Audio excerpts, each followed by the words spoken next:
بسم الله الرحمن الرحيم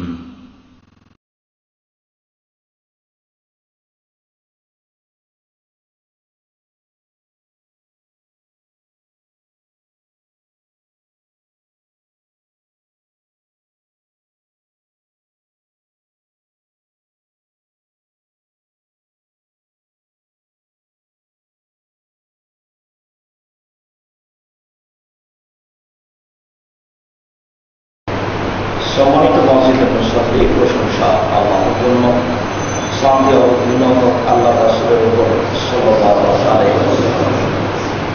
আমরা হয়তো বিগত কয়েক জুমা থেকেই সিয়ামের উপরে আলোচনা শুনে আসছি।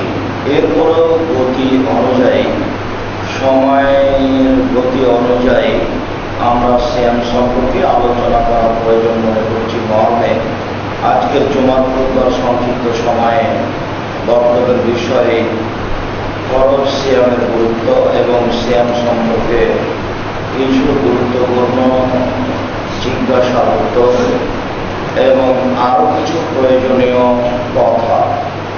সম্মানিত মসজিদের মুসল্লি, এই বিষয়টি সামনে রেখে আমরা এক গুরুত্বপূর্ণ সংক্ষিপ্ত তথ্যবহন বিবরণের চেষ্টা করব ইনশাআল্লাহ। সিয়াম শব্দের আবিধানিক অর্থ হচ্ছে বিরত থাকা। শরীয়তের পরিভাষায় ফজরের আযান থেকে নিয়ে সূর্যোদয় পর্যন্ত খাওয়া পান করা, যাবতীয় অপছন্দ কথা কর্ম ও স্ত্রী মিলন থেকে বিরত থাকার নাম সিয়াম। ইবাদতের জগতে একটি ব্যতিক্রম ইবাদত হচ্ছে সিয়াম। সিয়াম দিয়ে আল্লাহকে যত সন্তুষ্ট করা যায়, আর কোনো ইবাদত দিয়ে আল্লাহকে তত সন্তুষ্ট করা যায় না। তবে সালাত দিয়ে আল্লাহকে যত ডাকা যায়, আর কোনো ইবাদত দিয়ে আল্লাহকে তত ডাকা যায় না। ইবাদতের জগতে ব্যতিক্রম ইবাদত হচ্ছে সিয়াম। রোজা আর সিয়াম এক নয়। সিয়াম মানে বিরত থাকা, রোজা মানে উপবাস থাকা। নামাজ এবং সালাত দুটো এক নয়। সালাত মানে বিশেষ প্রার্থনা, আর নামাজ মানে হচ্ছে উপাসনা করা। জাহান্নাম আর দোজখ দুটি এক নয়। জাহান্নাম মানে যেখানে সর্বধরনের শাস্তি রয়েছে, আর দোজখ মানে হলো আগুন। জান্নাত আর বেহেশত দুটি এক নয়। জান্নাত যেখানে সর্বধরনের শান্তি রয়েছে, আর বেহেশত হলো স্বর্গ। খোদা আর আল্লাহ দুটি এক নয়। খোদ মানে নিজ, আর আল্লাহ মানে এসেছে। আল্লাহ নিজে এসেছে, যেই দিন এসেছে তার আগে ছিল না। আর আল্লাহ একটি জাতি নাম, যা সব সময় আছে, থাকবে। সম্মানিত মসজিদের মুসল্লি, সিয়াম শব্দ কোরআনে আছে, হাদিসেও আছে। রোজা কোরআনেও নেই, হাদিসেও নেই। সালাত শব্দটি কোরআনেও আছে, হাদিসেও আছে। নামাজ কোরআনেও নেই, হাদিসেও নেই। জাহান্নাম শব্দটি কোরআনেও আছে, হাদিসেও আছে। দোজখ কোরআনেও নেই, হাদিসেও নেই। জান্নাত শব্দটি কোরআনেও আছে, হাদিসেও আছে। তবে বেহেশত শব্দটি কোরআনেও নেই, হাদিসেও নেই। আল্লাহ শব্দটি কোরআনেও আছে, হাদিসেও আছে। আর খোদা শব্দটি কোরআনেও নেই, হাদিসেও নেই। সম্মানিত মসজিদের মুসল্লি, আরও একটি বিষয় জরুরি হচ্ছে এই যে নামের পরিবর্তন হয় না। নামের পরিবর্তন হয় না। কোরআন বাংলাতেও কোরআন, কোরআন উর্দুতেও কোরআন, কোরআন ইংরেজিতেও কোরআন। আল্লাহ এবং আল্লাহ রাসূলের দেওয়া নাম সালাত, সিয়াম, হজ, যাকাত। আল্লাহ রাসূলের দেওয়া নাম জাহান্নাম, জান্নাত, আল্লাহ। এগুলি পরিবর্তন হলো কেন? আসলে ইসলাম সৌদি আরব থেকে বের হয়ে ইরাকে ঢুকেছে, ইরাক থেকে বের হয়ে ইরানে ঢুকেছে, ইরান থেকে বের হয়ে পাক ভারতে এসেছে। যারা নিয়ে এসেছে তারা তরিকাপন্থী, তারা বেদাতি, তারা চিশতি, তারাই মুঘল, তারাই ভারত, বাংলাদেশ, পাকিস্তানে 700 বছর নেতৃত্ব দিয়েছে। 750 বছর নেতৃত্বের মাধ্যমে ভারত, বাংলাদেশ, পাকিস্তানের মানুষকে তাদের চিশতিয়া তরিকায় তাদের গতিনীতি অনুযায়ী এদেশের লোককে ফার্সি ভাষায় ধর্ম শিখতে জানতে বাধ্য করেছে। তারা এদেশ থেকে চলে গেলে এদেশে ক্ষমতা প্রয়োগ করে ইংরেজ। তারা 190 বছর এদেশে থাকে। তাদের দালাল ছিল শিয়া এবং কাদিয়ানি। এ কারণেই ভারত, বাংলাদেশ, পাকিস্তানের আহলে হাদিসেরা শহরে থাকতে পারেনি। তাদের পক্ষ থেকে পরিচিত ছিল ইংরেজদের কাছে যে তোমাদের সবচেয়ে জানি শত্রু ওরাই, যারা আহলে হাদিস, যারা বুকে হাত বাঁধে, যারা জোরে আমিন বলে। তারা কারো কথা মানে না কোরআন এবং সহিহ হাদিস ছাড়া। অতএব তাদেরকে ধ্বংস করতে হবে, এটাই ছিল কাদিয়ানি শিয়াদের পরিকল্পনা। এ কারণেই তারা শহরে খুঁজে খুঁজে দেখছিল তারা কারা, যার কারণে আহলে হাদিস এই 3 দেশে পাক ভারতের শহরগুলিতে থাকতে পারেনি, পল্লী অঞ্চলে পালিয়ে গেছে। ফলে ঘটনা ঘটেছে এই, এদের হাতে নাই কোনো অর্থ সম্পদ, এদের হাতে নাই কোনো অফিস আদালত, কোর্ট কাচারি, টাকা পয়সা, প্রেস বিজ্ঞপ্তি, এদের হাতে কিছুই নেই। সৈন্যের উপরে তারা দীর্ঘদিন থেকে এদেশের মাটিতে বসবাস করছে।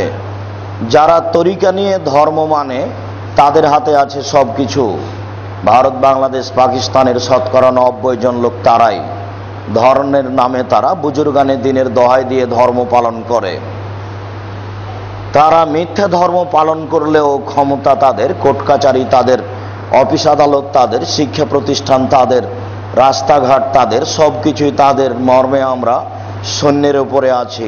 এরপরেও আল্লাহ তাআলার অনেক দয়া, অশেষ দয়া যে আমরা এদেশের মাটিতে কিছু হক কথা বলার সুযোগ পাই 2-1 জন মানুষের সামনে। জাতির সামনে যারা কথা বলে তাদের কথার অনেক অংশই মিথ্যে। জাতির সামনে যারা মিডিয়া নিয়ে কথা বলে তাদের কথা অনেক অংশই মিথ্যে। তাদের কথা বুজুর্গানে দিনের দোহাই দিয়ে চলে। এরাই হচ্ছে ওরা যারা সলাত পরিবর্তন করে নামাজ করেছে। এরাই হচ্ছে ওরা যারা সিয়াম পরিবর্তন করে রোজা করেছে। এরাই হচ্ছে ওরা যারা আল্লাহ পরিবর্তন করে খোদা করেছে। এরাই হচ্ছে ওরা যারা জাহান্নাম পরিবর্তন করে দোজখ করেছে, জান্নাত পরিবর্তন করে বেহেশত করেছে। সম্মানিত মসজিদের মুসল্লি, বিষয়টি গুরুত্ব সহকারে দেখা দরকার। সাথে সাথে আল্লাহ এবং আল্লাহ রাসূলের দেওয়া নামগুলি ভালোবেসে ব্যবহার করা উচিত। আপনাকে আমি আন্তরিকভাবে অনুরোধ করছি, আপনাকে আমি বাধ্য করিনি, তবে ভাবা উচিত। সপরিবারে আল্লাহ এবং আল্লাহ রাসূলের দেওয়া নামগুলি গুরুত্ব সহকারে দেখা এবং বলাতে অভ্যাসী হওয়া উচিত। আমরা বলছিলাম এবাদতের জগতে ব্যতিক্রম এবাদত হচ্ছে সিয়াম। সিয়াম দিয়ে আল্লাহকে যত সন্তুষ্ট করা যায় আর কোনো এবাদত দিয়ে আল্লাহকে তত সন্তুষ্ট করা যায় না। মর্মে আল্লাহ তাআলা বলেন, ইয়া আইয়ুহাল্লাযীনা আমানু কুতিবা আলাইকুমুস সিয়াম কামা কুতিবা আলাল্লাযীনা মিন ক্বাবলিকুম লাআল্লাকুম তাত্তাকুন। হে বিশ্বাসী পুরুষ নারী, যারা তোমরা আল্লাহ এবং আল্লাহ রাসূলকে বিশ্বাস করো, তোমাদের প্রতি সিয়াম ফরজ করা হয়েছে যেমনভাবে পূর্বের মানুষের প্রতি সিয়াম ফরজ করা হয়েছিল, যাতে করে তোমরা পরহেজগার হতে পারো। অত্র আয়াতে আল্লাহ তাআলা 3টি কথা বলেছেন। তার প্রথমটিতে বলেছেন যে আমাদের প্রতি সিয়াম ফরজ করা হয়েছে, আমরা তা পালন করতে বাধ্য। পরের অংশে আল্লাহ তাআলা বলেছেন আমাদের মতোই সিয়াম আমাদের পূর্বপুরুষদের প্রতি ফরজ করা হয়েছিল, তবে তারা কতদিন সিয়াম পালন করত এ মর্মে রাসূল সাল্লাল্লাহু আলাইহি সাল্লাম কিছু বলেননি। বিগত সিয়ামগুলি এমনটাই ছিল বলে বিভিন্ন গতিতে বোঝা যায়। তা ছিল মুহররমের 1 দিন, আরাফার 1 দিন, প্রতি মাসে 3 দিন, শাওয়ালের 6 দিন, এরকম কিছু ছিল বলে বোঝা যায়। পরের অংশে আল্লাহ তাআলা বলেন যাতে করে তোমরা পরহেজগার হতে পারো। যেসব ইবাদতের মাধ্যম দিয়ে মানুষ পরহেজগার হতে পারে তার একটি বড় মাধ্যম হলো সিয়াম। সিয়াম মানে নিজেকেও বিরত রেখেছে, অপছন্দ কথা বলবে না, অপছন্দ কর্ম করবে না, মিথ্যা কথা বলবে না, প্রতারণা দিবে না, ধোঁকাবাজি করবে না, অশ্লীল কাজ করবে না। সব অপছন্দ কথা ও কর্মকে ত্যাগ করেছে, তাই তো সে পরহেজগার। তার নামই সিয়াম। সম্মানিত মসজিদের মুসল্লি, কোনো একদিন রাসূল সাল্লাল্লাহু আলাইহি সাল্লামকে জিজ্ঞাসা করা হয়েছিল, আইয়ুন্নাসে আফজাল, সবচেয়ে ভালো মানুষ কে?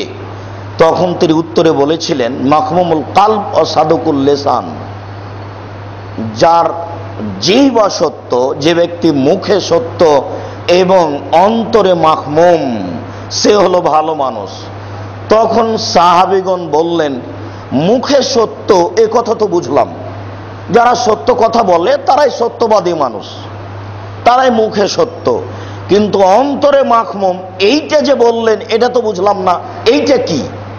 তখন আল্লাহ রাসূল উত্তরে বললেন, সেটা হচ্ছে আত্তাকিও আন্নাকিও, যে ব্যক্তি স্বচ্ছ, যে ব্যক্তি পরহেজগার, সেই হলো সবচেয়ে ভালো। যে ব্যক্তি স্বচ্ছ, যে ব্যক্তি পরহেজগার, সেই হলো ভালো। যে ব্যক্তি স্বচ্ছ, যে ব্যক্তি পরহেজগার, সেই হলো ভালো।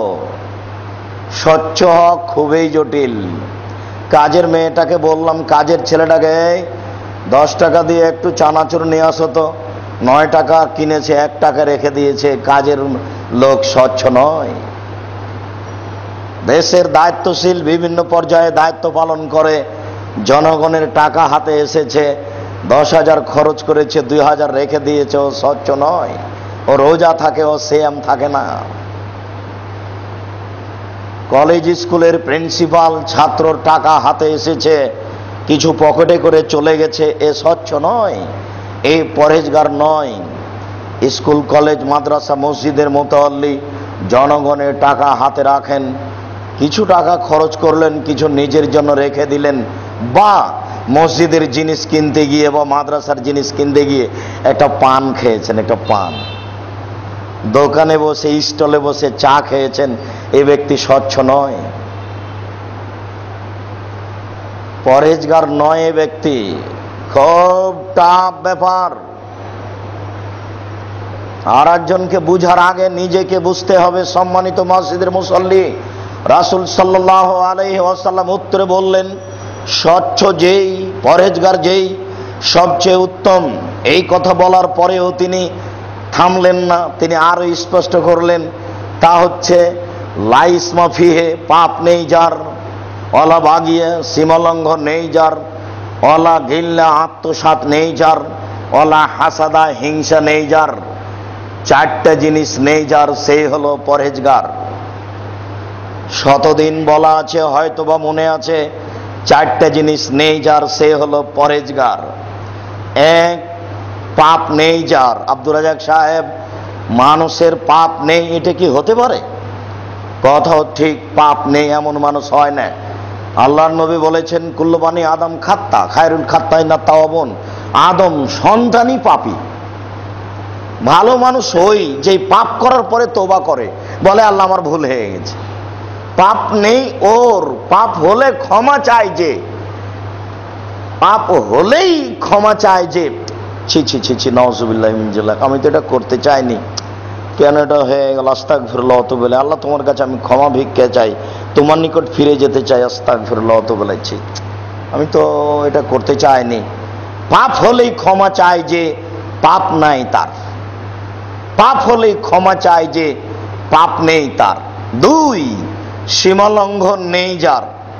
বড় সীমা লঙ্ঘন, বাড়ির সামনে একটা কুঁড়ে ঘর ছিল গরিব মানুষের, কেস করে পুলিশ দারোগা দিয়ে বাড়িটা সরিয়ে দিলাম, এটা হলো বড় সীমা লঙ্ঘন। বলছে যে গরিব মানুষ, আমি তাকে বাড়ি করতে দিয়েছিলাম, এখন অসুবিধা হচ্ছে তাই তুলে দিতে চাচ্ছি, দলীয় দাপট।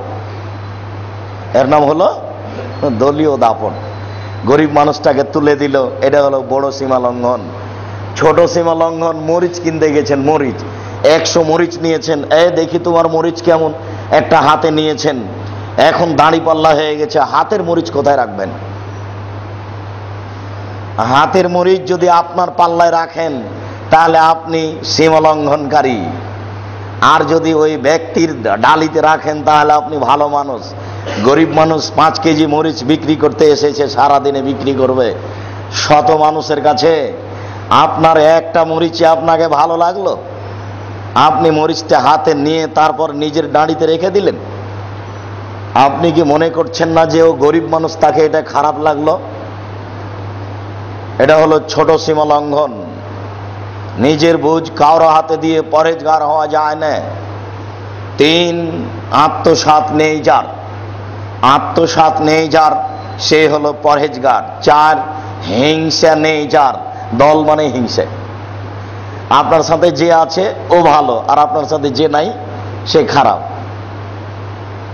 হিংসা দিয়ে সমাজ, আলেম, ওলমা, হাজি, গাজী, মৌলানা, মুন্সি, দেশবাসী, হিন্দু, মুসলমান একেবারে হিংসা দিয়ে পরিপূর্ণ হয়ে আছে। হিংসা এত বেশি যে তাহাজ্জুদ পড়ে এরপরে যদি পায় সুযোগ জবে করে দিবে। তাহাজ্জুদ কিছুই করে না হিংসার। হিংসা এত বেশি, সামাজিক হিংসা, হুজুরের হিংসা এত বেশি যে দিন রাত কোরআন তেলাওয়াত করছে, তাহাজ্জুদ পড়ছে, এর পরেও যার উপরে হিংসা করে তাকে পেলেই। হিংসা নেই যার, পরহেজগার সেই। সম্মানিত দিনী ভাই, বিষয়টি আপনার সামনে আবারও স্পষ্ট করতে চাচ্ছি। পরহেজগার ব্যক্তি সেই, পাপ নেই যার। 1, 2, সীমালঙ্ঘন নেই যার। 3, আত্মসাৎ নেই যার। 4, হিংসা নেই যার, পরহেজগার সেই। অত্র আয়াতে আল্লাহ তাআলা বলেন সিয়াম হচ্ছে পরহেজগারিতার একটি বড় মাধ্যম।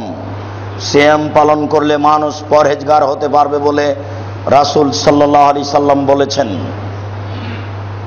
একাধিক দিনের বিবরণে আমরা জানি সিয়াম একটি ব্যতিক্রম ইবাদত।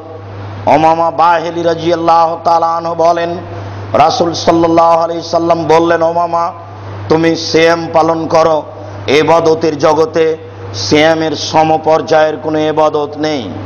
তিনি বললেন, উমামা তুমি সিয়াম পালন করো, ইবাদতের জগতে সিয়ামের দৃষ্টান্ত কোনো ইবাদত নেই। ইবাদতের জগতে ব্যতিক্রম ইবাদত হলো সিয়াম, যার সমপর্যায়ের কোনো ইবাদত নেই। রাসূল সাল্লাল্লাহু আলাইহি ওয়াসাল্লাম বলেন, জান্নাত একটি, দরজা 8টি। জান্নাত একটি, দরজা 8টি। জাহান্নাম একটি, দরজা 7টি। একটি দরজার নাম রায়ান। রায়ান শব্দের অর্থ হচ্ছে পানি পান করে তৃপ্তি লাভ করা। বিচারের মাঠে মানুষ যখন জান্নাতে প্রবেশ করবে 8টি দরজা দিয়ে, 8টি দরজায় ফেরেশতা থাকবেন। সবাই চিৎকার করে ডাক দিয়ে বলবেন, যারা হজ পালন করেছেন তারা এই দরজা দিয়ে আসেন, যারা সিয়াম পালন করেছেন তারা এই দরজা দিয়ে আসেন, যারা দান করেছেন তারা এই দরজা দিয়ে আসেন। এই মর্মে আবু বকর সিদ্দিক রাদিয়াল্লাহু তাআলা আনহু বলেছিলেন, আল্লাহর নবী সব দরজা দিয়ে ডাকা হবে, এমন কি কেউ হবে? তখন আল্লাহ রাসূল বলেছিলেন, হ্যাঁ, আমি তোমাকে তাদের মধ্যে মনে করি, তোমাকেই সব দরজা থেকে ডাকা হবে। এরপরে তিনি বললেন, লা ইয়াদখুলু ইল্লা সায়েমুন, ওই সিয়াম পালনকারী যে দরজা আছে, এই দরজা দিয়ে শুধুমাত্র সিয়াম পালনকারী ব্যক্তি প্রবেশ করবে। এজা দাখালা আখির মুগলা উগলেখা, যখন শেষ ব্যক্তি প্রবেশ করবে তখন ওই দরজা বন্ধ করা হবে। বাকি আরো 7টি দরজা থাকবে, এই দরজাগুলি বন্ধ করা হবে না। যে কোনো ইবাদতের ভিত্তিতে এই সব দরজা দিয়ে প্রবেশ করতে পাবে, তবে যে কোনো ইবাদতের ভিত্তি দিয়ে ওই দরজা দিয়ে প্রবেশ করতে পাবে না। ওই দরজা দিয়ে প্রবেশ করতে চাইলে সিয়ামের মাধ্যমে প্রবেশ করতে হবে। আমি আপনাকে বুঝাতে চাচ্ছি, ইবাদতের জগতে ব্যতিক্রম ইবাদত সিয়াম। এমন কোনো ইবাদত নেই, সে যত বড়ই দামি ইবাদত হোক না কেন, ওই দরজা দিয়ে ঢোকা যাবে না। একাধিক দিনে অবগত আছি, রাসূল সাল্লাল্লাহু আলাইহি সাল্লাম বলেছেন, আল্লাহর নিকটে সবচেয়ে প্রিয় মানুষ ওই, আল্লাহর নিকটে সবচেয়ে ভালো কাজ হচ্ছে আল্লাহর ভয়ে 1 ফোঁটা চোখের পানি ফেলা। আল্লাহর কাছে 1 ফোঁটা চোখের পানি যত প্রিয়, পৃথিবীর কোন ইবাদত আল্লাহর কাছে তত প্রিয় নয়। যারা আল্লাহর ভয়ে কাঁদে তারা জান্নাতে যাবেই। গাভীর মাঠ থেকে দুধ বের করে পুনরায় ঢোকানো যেমন অসম্ভব, আল্লাহর ভয়ে কাঁদে যারা, তাদের জাহান্নামে যাওয়া তেমনি অসম্ভব। এর পরেও ওই দরজা দিয়ে প্রবেশ করতে পাবে না। ওই দরজা দিয়ে প্রবেশ করতে চাইলে সিয়ামের মাধ্যম দিয়ে প্রবেশ করতে হবে।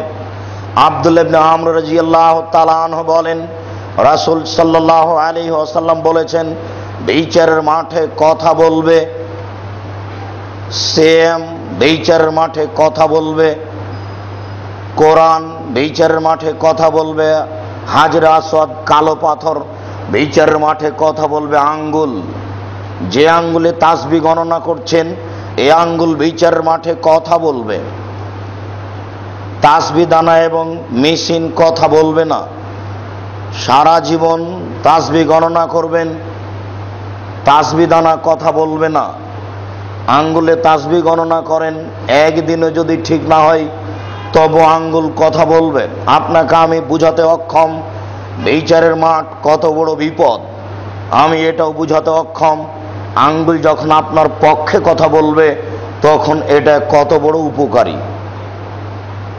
কালো পাথর আপনার পক্ষে কথা বলবে, হাজরে আসওয়াদ, তবে ওখানে একটা কথা লাগানো আছে, মানিস্তালামা বিহাক্কিন, যে বৈধ পন্থায় তাকে চুমা দিয়েছে। টাকা যদি বৈধ হয় তাহলে পাথর কথা বলবে, টাকা যদি বৈধ না হয় তাহলে পাথর বিচারের মাঠে কথা বলবে না। আগে থেকে মানুষের মধ্যে একটা চলে আসা কথা আছে, হজ করতে গেলে পৈতৃক সম্পত্তি বিক্রি করে হজ করতে যায়। নিজের টাকার উপরে তার আস্থা তেমন নেই, নিজে যেগুলি জমি জায়গা অর্থ সম্পদ করেছে তাকে সে খুব একটা ভালো বিশ্বাস করে না। হিসাবটা ঠিকই আছে, নিজের উপার্জনের চেয়ে বাপের দাদার উপার্জন অনেক ভালো, এই বিশ্বাসটা আগে থেকে চলে আসছে, এটা ঠিক আছে। পৈতৃক সম্পত্তি বিক্রি করে হজে যাবে এ কথাই ভালো নিজের টাকার চেয়ে। স্বামী স্ত্রী চাকরি রিটায়ার্ডের পরে দুইজনই হজ করতে যাচ্ছে, দুইজনই মাঝে মধ্যে ভাবে হলো কি হলো না, কি যে হলো, টাকা যে কেমন ছিল, সরকারি টাকা, কি যে হয়, মানে সন্দেহ আছে। এখনো জিজ্ঞাসা করেন, পৈতৃক সম্পত্তির প্রতি তার ভরসা ভালো, হিসাব ঠিক আছে, আগে থেকে চলে আসা কথাটা ঠিক আছে, এই হিসাবে মানুষকে থাকা ভালো। পয়সা যদি বৈধ হয় কালো পাথর কথা বলবে, বৈধ না হলে কথা বলবে না। তিনি বলেছেন বিচারের মাঠে কোরআন কথা বলবে, তবে কোরআনের কথা বলা সহজ নয়, কোরআন পক্ষে বিপক্ষে দুটেই বলবে। আল্লাহর নবী বলেছেন, আল কোরআন হুজ্জাতুন লাকা ওয়া আলাইকা, কোরআন তোমার পক্ষেও হতে পারে, কোরআন তোমার বিপক্ষেও হতে পারে।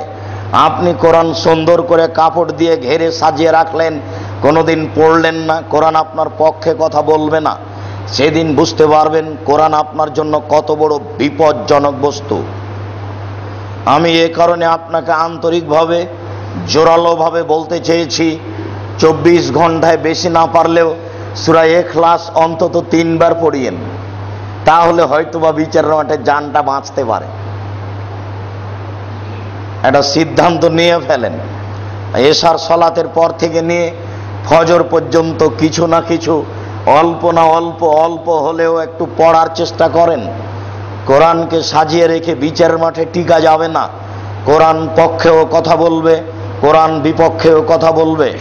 সিদ্ধান্ত অন্তরে অন্তরে নিয়ে ফেলেন, আজ থেকে নিয়ে যতদিন পর্যন্ত সজ্ঞানে বেঁচে থাকবো ততদিন আমি কোরআন মাজিদ পড়তে বাধ্য, 24 ঘন্টায় একবার অন্তত সূরা ইখলাস কিছু যদি না পারি, আর পারি তো অনেক, পারলে সূরা বাকারা, অসুবিধা আছে, চেষ্টা করবেন। কোরআন পক্ষেও কথা বলবে, বিপক্ষেও কথা বলবে। সিয়াম বিচারের মাঠে বলবে, রব্বি মানাতহু তামা শাহওয়া ফাসাফেনি ফিহে, হে আমার প্রতিপালক, আমি একে দিনে খেতে দিনি, প্রবৃত্তি অনুযায়ী চলতে দিনি, তুমি আমার কথা শোনো, একে জান্নাতে দাও, তাকে জান্নাতে দেওয়া হবে। এটা সিয়ামের দাবি বিচারের মাঠে। আবু হুরায়রা রাদিয়াল্লাহু তাআলা আনহু বলেন, রাসূল সাল্লাল্লাহু আলাইহি সাল্লাম বলেছেন, কুল্লু বানি আদম কুল্লু আমাল ইবনে আদম ইজাফুল হাসানাতু বিআশারি আমসালিহা ইলা সাবমিআত জিফ, আদম সন্তানের সব নেকি আল্লাহ ফেরেশতাকে লিখতে বলেন, বলেন যে লিখো 10, বাড়াও বাড়াও বাড়াও বাড়াও, 700 আরো বাড়াও আরো বাড়াও, কিয়ামত পর্যন্ত আদম সন্তানের নেকি বাড়তে থাকে। সে যেই নেকি হোক না কেন, হজ হোক, সালাত হোক, দান হোক, ভালো কথা হোক, ভিক্ষা হোক, সেটা যেটাই হোক না কেন, কুল্লু আমাল ইবনে আদম, আদমের ছেলেমেয়ের সব আমল আল্লাহ ফেরেশতাকে লিখতে বলেন, বলেন করেছে 1, লিখো 10। ওটা বাড়াও, বাড়াতে বাড়ে 700 নিয়ে যাও, আরো বাড়াও। কাল আল্লাহ তাআলা, আল্লাহ তাআলা বলেন ইল্লা সম, তবে সিয়াম ফাইন্নাহু লি ওয়া আনা আজিজি বিহি, সিয়াম আমার ব্যাপার, প্রতিদান আমি দিব। মনে রাখবেন, পৃথিবীতে একটা ইবাদত আছে তার নেকি নেই। এ আবার কোন কথা? জি, এটা আশ্চর্য ইবাদত, ওর নেকি নেই। সেটা হলো সিয়াম। নেকি নাই মানে? জি, আল্লাহ রাসূল কোন নেকির কথা বলেননি। আল্লাহ রাসূল বলছেন যে আদম সন্তানের সব আমল 1 করলে 10 লিখো, লিখো, বাড়াও, বাড়াতে থাকো। তবে সিয়াম এরকম নয়, সিয়ামের কোনো লেখালেখি নয়, সিয়ামের কোনো হিসাব নিকাশ নেই। ফাইনাহু লি ওয়া আনা আজিজি বিহি, সিয়াম আমার ব্যাপার, প্রতিদান আমি দিব। 10 দিবেন না 5 দিবেন আপনার সাথে কোনো চুক্তি হয়নি। আদমের সন্তানের সাথে আল্লাহর কোনো চুক্তি হয়নি, নবীর সাথে কোনো চুক্তি হয়নি। সিয়াম আমার ব্যাপার, প্রতিদান আমি দিব। নেকি দিব কি জান্নাত দিব সেটা আমার ব্যাপার। এখানে আল্লাহ তাআলা একটা কথা বলছেন, ওয়াল ইয়াদা তামাহু ওয়া শাহওয়াতাহু মিন আজলি, আমার কারণেই তো সে 2টা জিনিস ত্যাগ করেছে। 1 খাদ্য, 2 প্রবৃত্তি।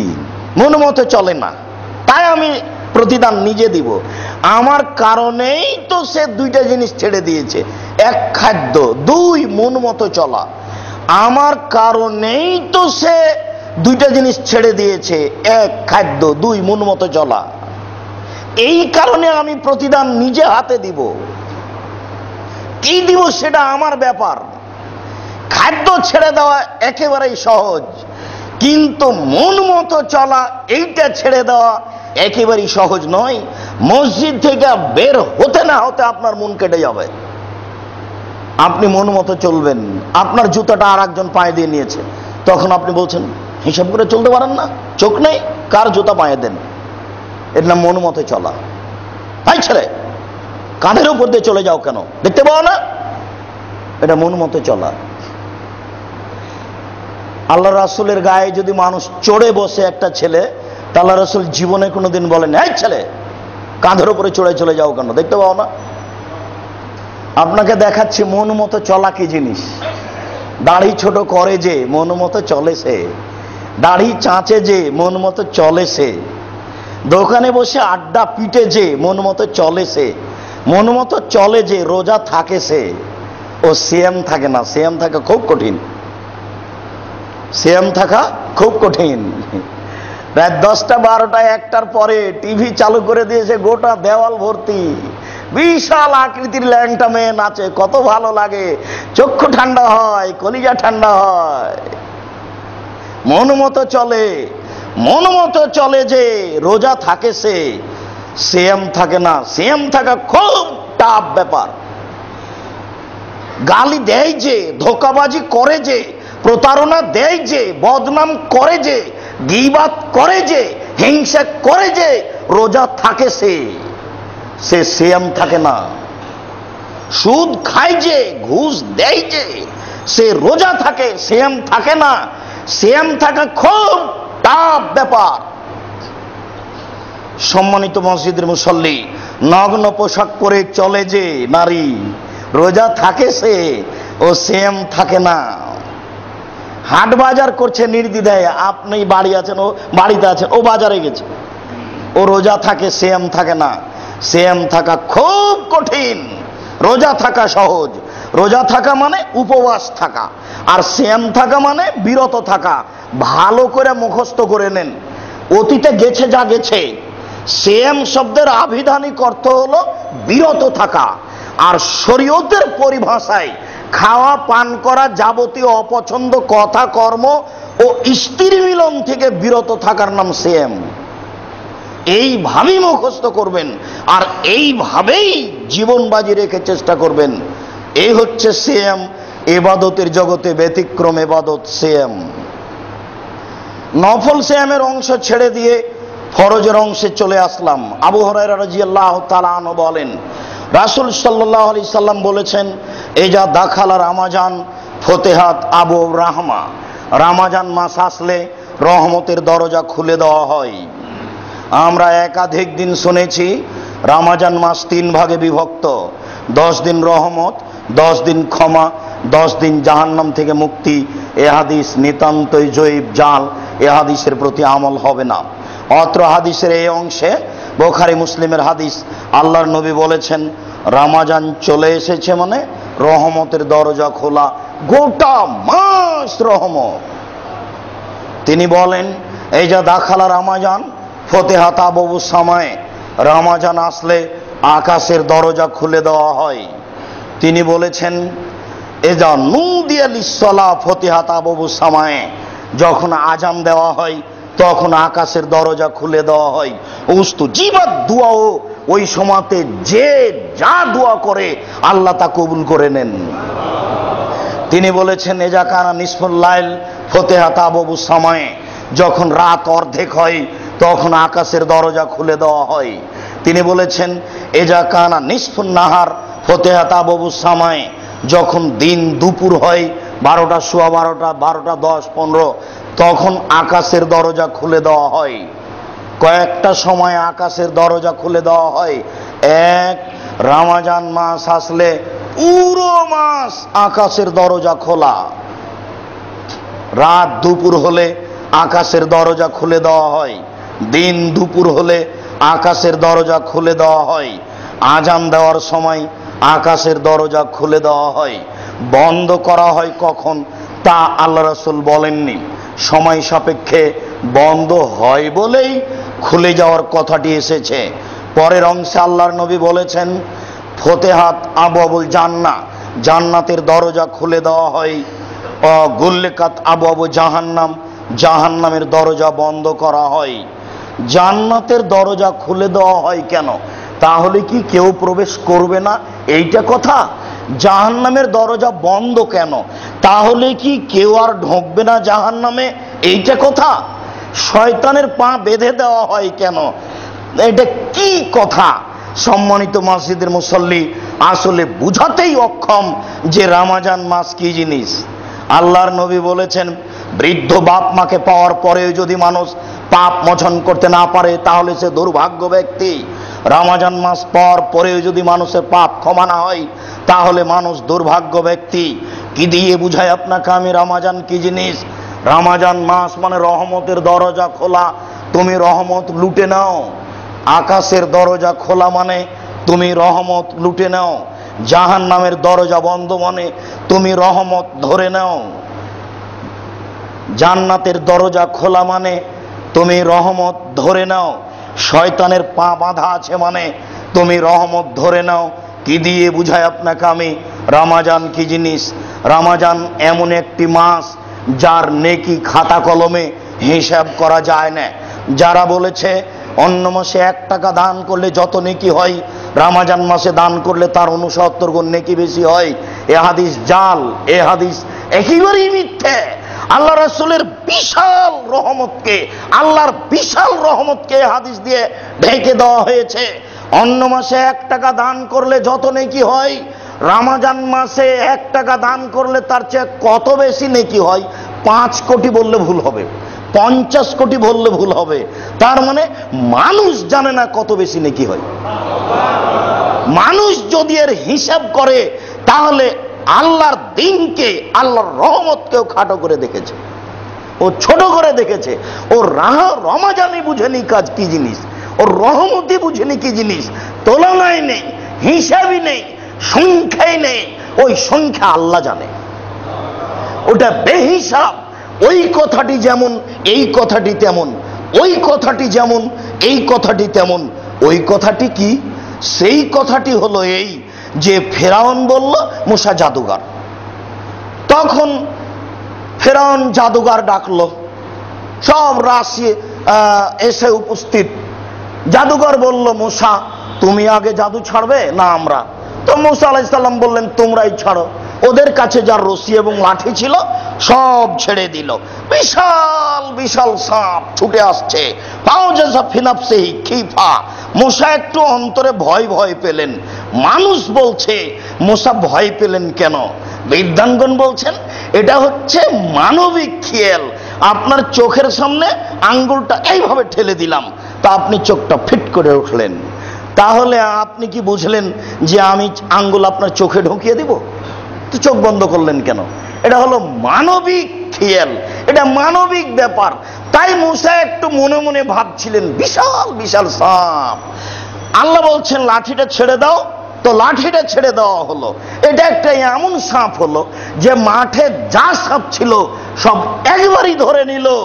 ফেরাউন বুঝতে পারেনি এটা লাঠি নয়, এটার নাম মৌজাজা, এটার নাম অলৌকিক ক্ষমতা। কিসের মিশর? সারা পৃথিবী যদি সাপে পূর্ণ করা হতো, এই লাঠিটা ছেড়ে দেওয়ার পরে সাপ সব সাপকে ধরে নিত। আর যদি একটা সাপ থেকে যেত তাহলে আল্লাহর শক্তি দুর্বল বলে প্রমাণ হতো। এটা সাপ নয়, এটা হচ্ছে আল্লাহর শক্তি।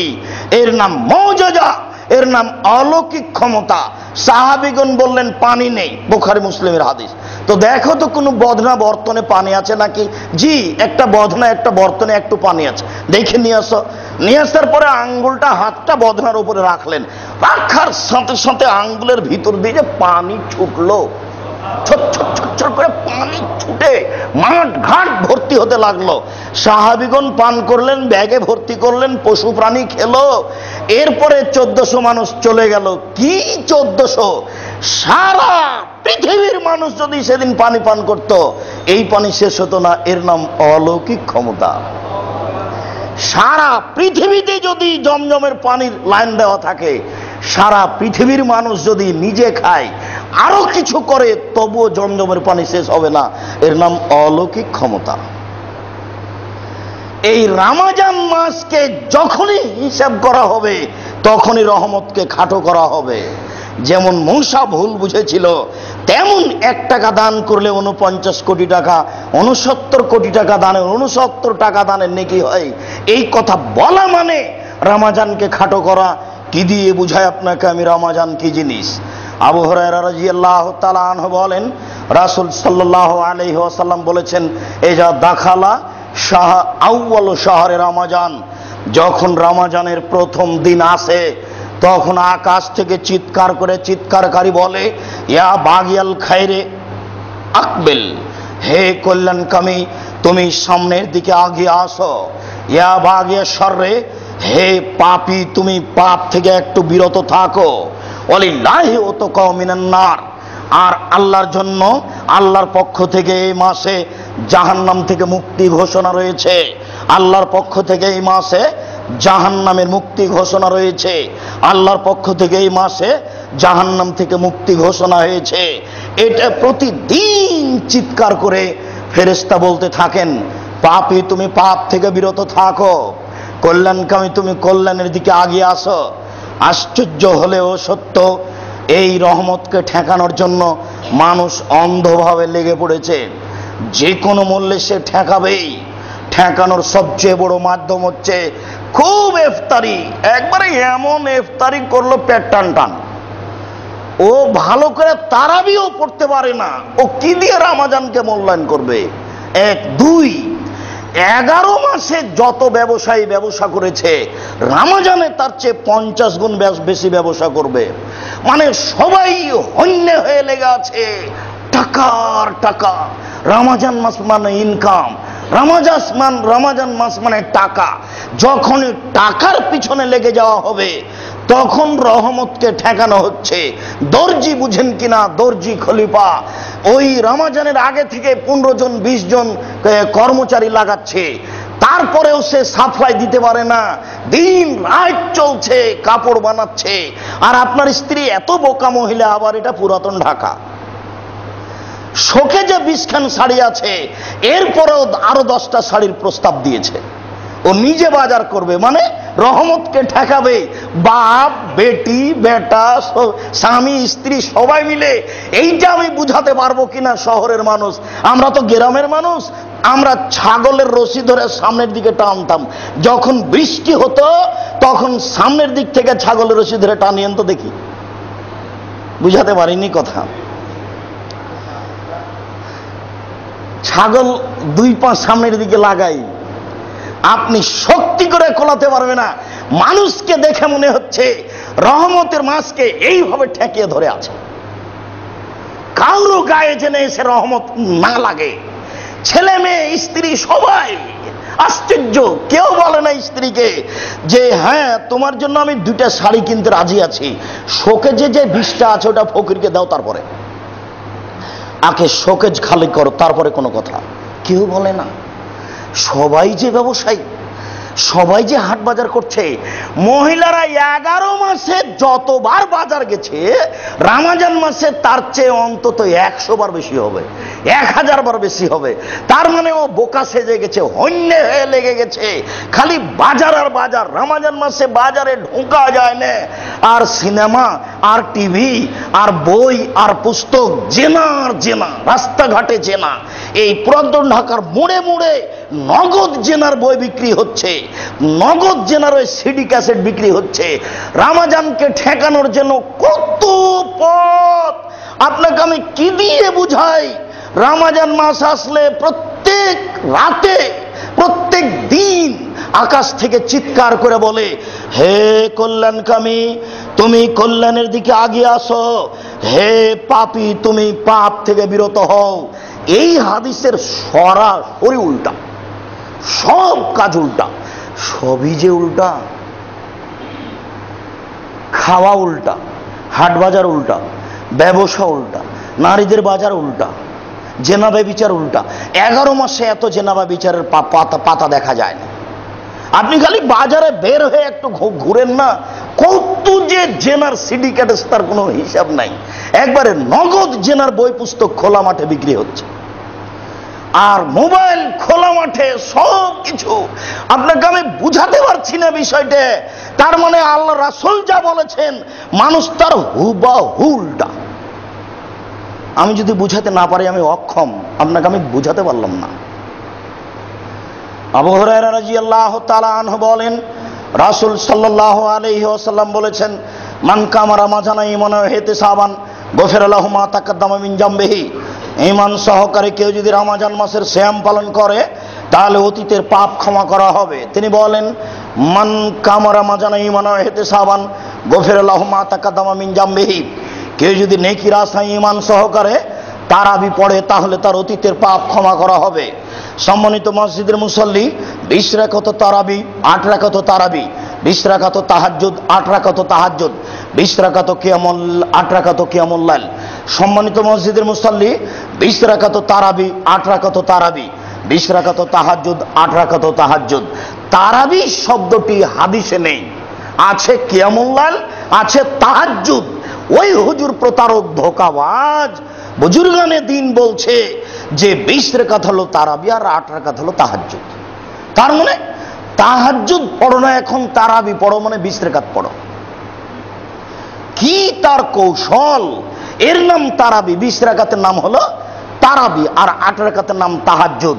এটা তার প্রতারণা, এটা তার ধোঁকা। 20 রাকাত তারাবি, 8 রাকাত তারাবি, 20 রাকাত তাহাজ্জুদ, 8 রাকাত তাহাজ্জুদ, 20 রাকাত কিয়ামুল লাইল, 8 রাকাত কিয়ামুল লাইল। তবে 20 রাকাতের হাদিস জাল, আর 8 রাকাতের হাদিস বুখারী, মুসলিম, আবু দাউদ, নাসাই, তিরমিজি, ইবনে মাজাহ, বাইহাকি, দারমি, দালামি, দারকুতনি, মুসনাদ ইবনে সাইবা, সহিহ ইবনে হিব্বান, সহিহ ইবনে আওয়ানা, মুসাদ্দারাক হাকিম, মুসনাদ বাজ্জার, মুসনাদ আহমদ, মুসনাদ ইয়ালা। পৃথিবীতে যত হাদিস গ্রন্থ আছে সব হাদিস গ্রন্থে রয়েছে 8 রাকাত, আর 20 রাকাতের হাদিস জাল, তার প্রতারণা। তিনি বলেছেন, মান কামা লাইলাতুল কদর ঈমানান ওয়া ইহতিসাবান গফিরা লাহু মা তাকাদ্দামা মিন জামবিহি। কেউ যদি ঈমান সহকারে নেকির আশায় লাইলাতুল কদর পালন করে তাহলে তার অতীতের পাপ ক্ষমা করা হবে। রাজশাহী চাঁপাই নবাবগঞ্জের লাইলাতুল কদর হলো এশার সালাতের পরে সবাই মিলে বসে কোরআন মাজিদ পড়বে, মাঝে মধ্যে গল্প করবে, মিষ্টি চানাচুর বিস্কুট খাবে। এর নাম হলো লাইলাতুল কদর। ঢাকা, পুরাতন ঢাকার নীতি হলো সারা রাত বক্তব্য দিতে হবে, বিভিন্ন দেশ থেকে এলাকা থেকে বড় বড় হুজুর আসবেন, বক্তব্য চালিয়ে যাবে। রাতের শেষ অংশে তাড়াহুড়া করে 8 রাকাত পড়ে নেবে আর বক্তব্য চলবে। রাতের শেষের দিকে খাওয়া ভালো হবে। বিশেষভাবে 27 রমজান, তার নাম হলো রাত জাগা বিশেষ 5 রাত্রি। বুঝলাম না কে যে এমন করলো, কিভাবে যে হলো, কেউ যে ভাবে না, কেউ যে 5 পয়সা দাম দেয় না। হুজুরেরও টাকার প্রয়োজন, আর এই দিনে যেহেতু দান করবে সবাই, কাজে সবাই আসছে। আর আপনিও মনে করছেন যে এটাই মনে হয় শরীয়ত। সম্মানিত মসজিদের মুসল্লি, আপনাকে আমি কি দিয়ে বুঝাই। আয়েশা রাদিয়াল্লাহু তাআলা আনহাকে বলা হলো যে রমজান মাসের রাতে তিনি কিভাবে ইবাদত করতেন।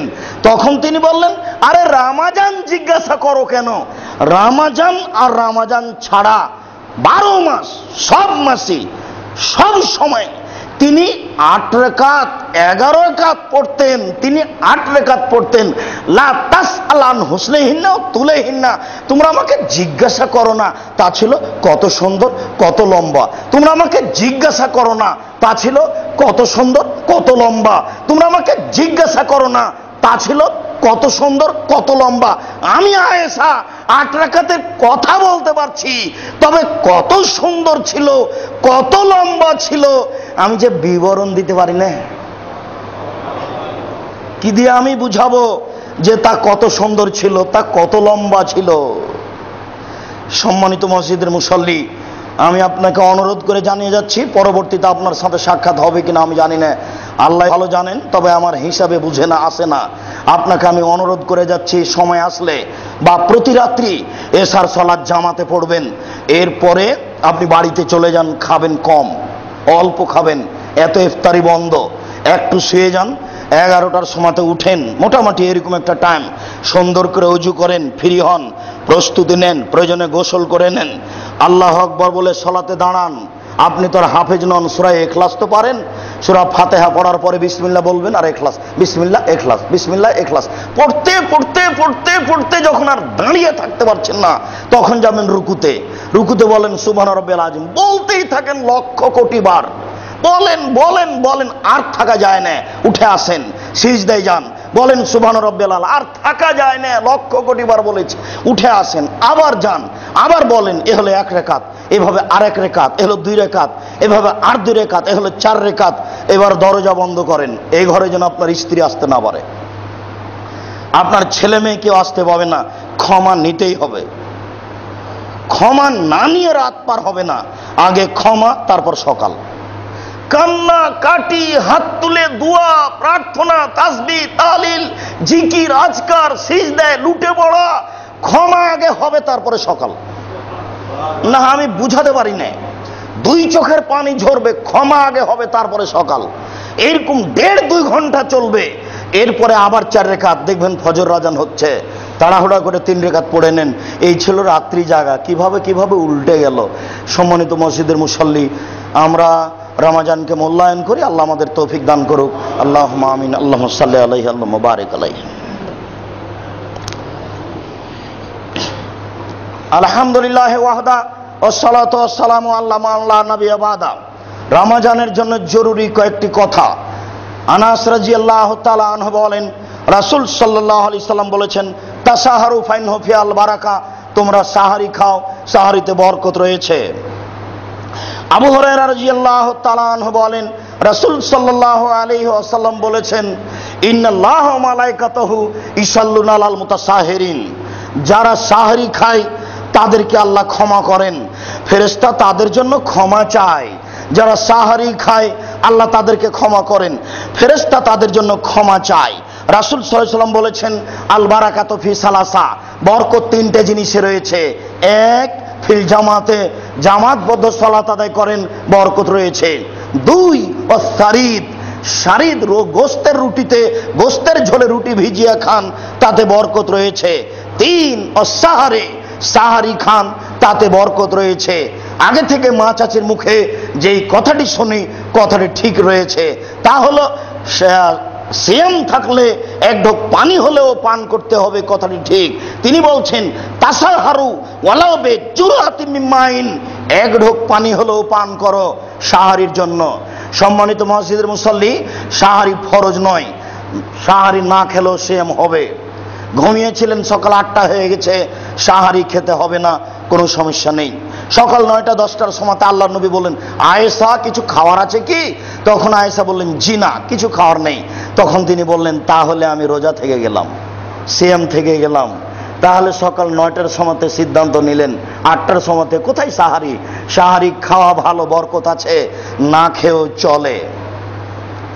আবু হুরায়রা রাদিয়াল্লাহু তাআলা আনহু বলেন, রাসূল সাল্লাল্লাহু আলাইহি সাল্লাম বলেছেন, লা ইয়াজালুন নাস বিখাইরিন মা জালুল ফিতরা। মানুষ ততদিন পর্যন্ত কল্যাণে থাকবে যতদিন পর্যন্ত তাড়াতাড়ি ইফতার করবে। তিনি বলেন, লা ইয়াজালুদ দ্বীন জাহিরান, দিন অতদিন পর্যন্ত জয়ী থাকবে, মা জাল নাসাল ফিতরা। মানুষ যতদিন তাড়াতাড়ি ইফতার করবে ততদিন পর্যন্ত মানুষ কল্যাণে থাকবে। জানেন, ইয়াহুদা ওয়ান নাসারা ইয়াখিরুনা, ইহুদি খ্রিস্টান দেরি করে করে ইফতার। যারা দেরি করে করে ইফতার, তাদের এই কাজ হচ্ছে ইহুদিদের কাজ, তাদের এই কাজ হচ্ছে খ্রিস্টানের কাজ। সম্মানিত মসজিদের মুসল্লি, এই দেশের মাটিতে, ঢাকা শহরের মাটিতে দেখুন, ইফতারির সময় সবার চেয়ে যার আগে আছে তার 1 মিনিট আগে ইফতার করবেন। এটা হলো হাদিস পালন করা। বুঝাতে পারিনি? দেখেন তো, সবটাই 10-12টা দেখেন, সবচেয়ে আগে কে? ওর 1 মিনিট আগে আপনি। বুঝাতে না পারলে আবার জিজ্ঞাসা করিয়েন। 10টা আছে বিজ্ঞাপন, কোনটাতে লিখেছে 6:25, কোনটাতে 6:26, কোনটাতে 6:24, যেটাতে 6:23 লেখে। একটা কথার কথা আমি বলছি, আপনি তখন 6:22-এ, তার মানে আপনি তার 1 মিনিট আগে থাকবেন, তাহলে হাদিস পালন করা হবে।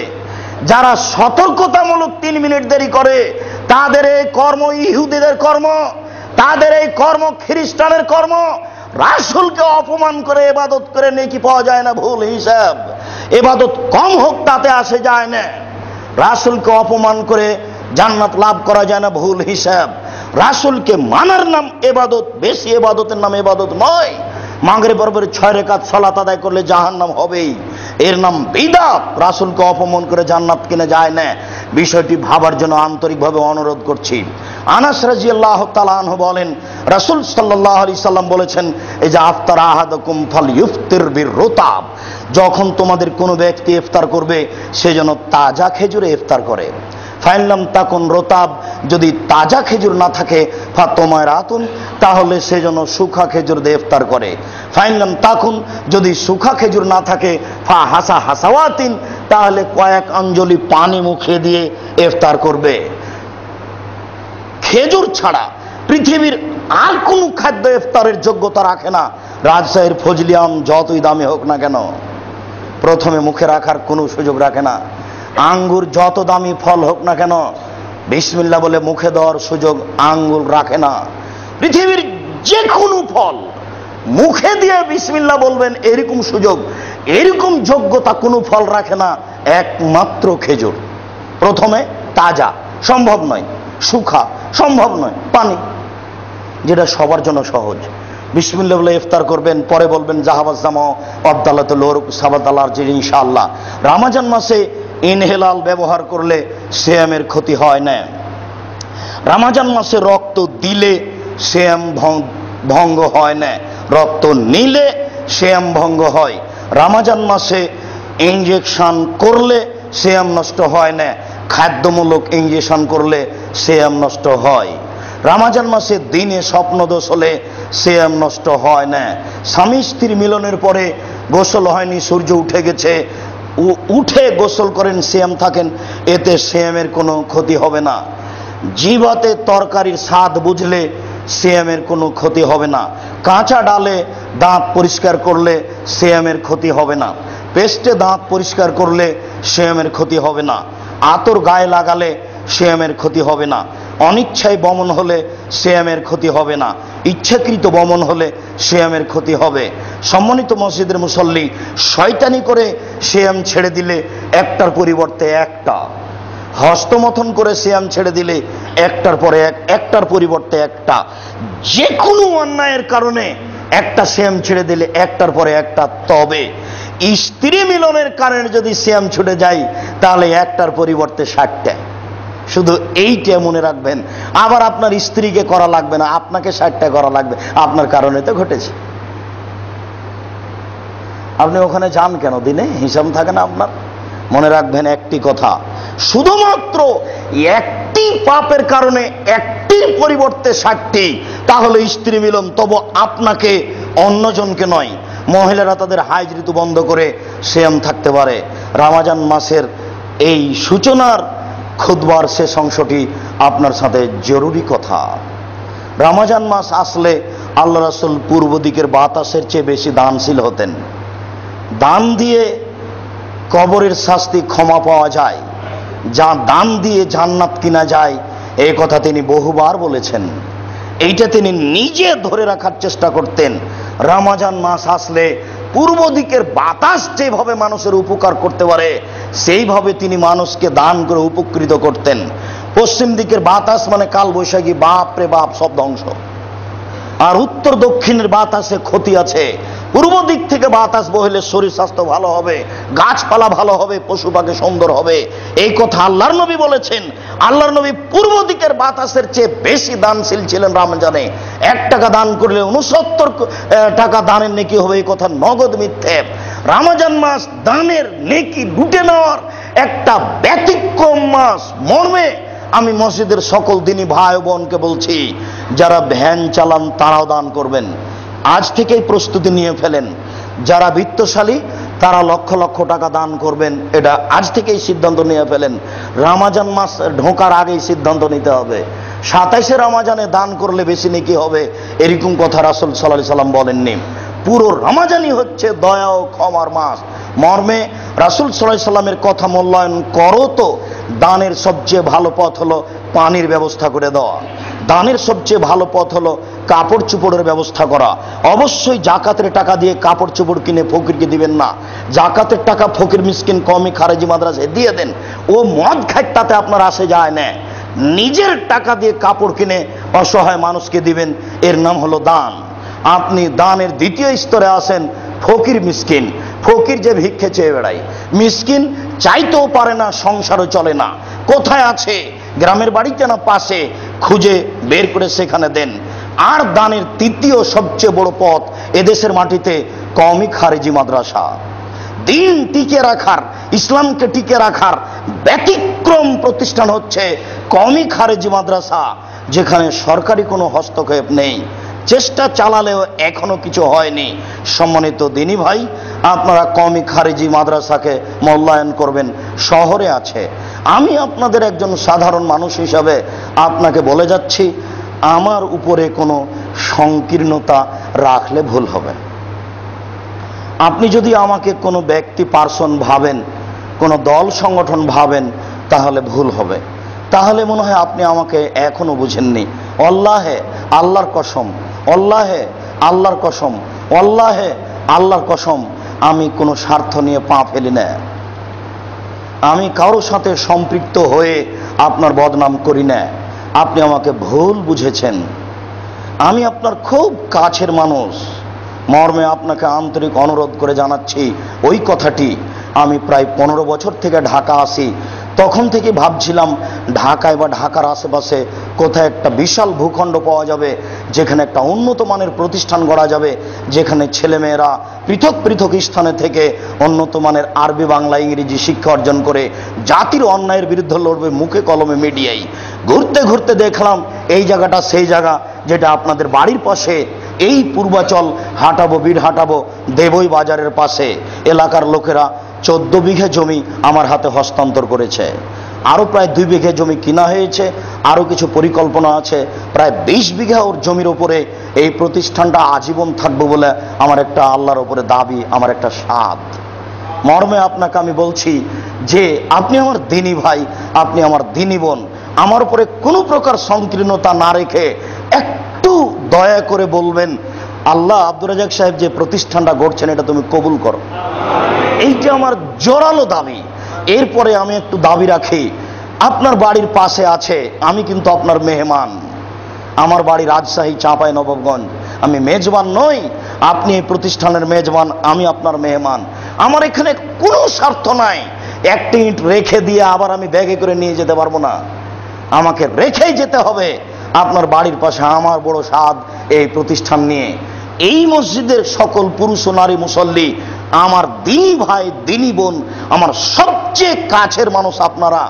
আপনাদের কাছে আমার আন্তরিকভাবে অনুরোধ থাকছে, 1 টাকা হলেও রমজান মাসে প্রতিষ্ঠানকে মূল্যায়ন করিয়েন, এটা আমার অনুরোধ। প্রতিষ্ঠানের নির্মাণের কাজ চলছে, আবাসিক ভবন, ছাত্রদের ভবন এবং মসজিদের পরিকল্পনা। বহু টাকার প্রয়োজন।